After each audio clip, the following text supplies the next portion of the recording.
When I got out of the Navy, which I was in for 9 years, I went to Stanford Business School. 2/3 of my class were ex-naval officers. None of us were really looking forward too much to a corporate life. And one of the guys had a little ag background, and he brought a catalog to school one day, and there was a place advertised up in the Napa Valley as a potential vineyard. We went up and looked it up, met Robert Mondavi, and got turned on to the idea of having a vineyard. So I actually quit business school before I finished my first year and moved up to the Napa Valley looking for a place to start a vineyard. I had come in contact with a man named Ivan Schock, who became my mentor, and at one point said, "Why don't you try Mendocino County?"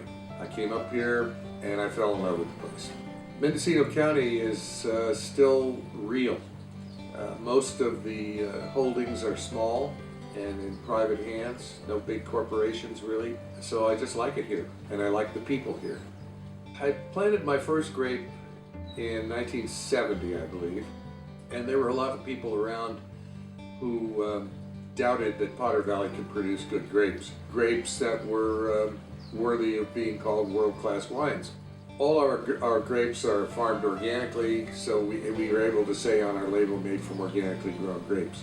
We've really been lucky. We've done very well at the various contests and competitions we've been in, and the wines are excellent. My Coro is made at the Mendocino Wine Company, and Bob Swain, the winemaker, and his assistant Mark Beeman, those guys have been just great. Winemakers are kind of a squirrely bunch in some ways. They're artists and they're technicians, and they've got pretty strong egos about what they think is right.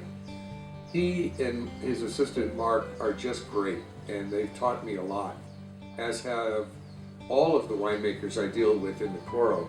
What they're trying to do is make suggestions to whoever made the wine, because they don't know until the whole thing is released.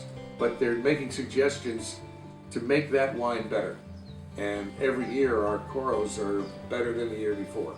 I like Coro with a nice meal that usually has to do with red meat, but not too spicy. I want to balance the delicate complexities of the Coro with the food that we're eating. I think the Coro is a terrific vehicle to project to the world the excellence of the wines that Mendocino County makes, in particular the Zinfandel that we make. All in all, it just is a great advertisement for who we are here in Mendocino County.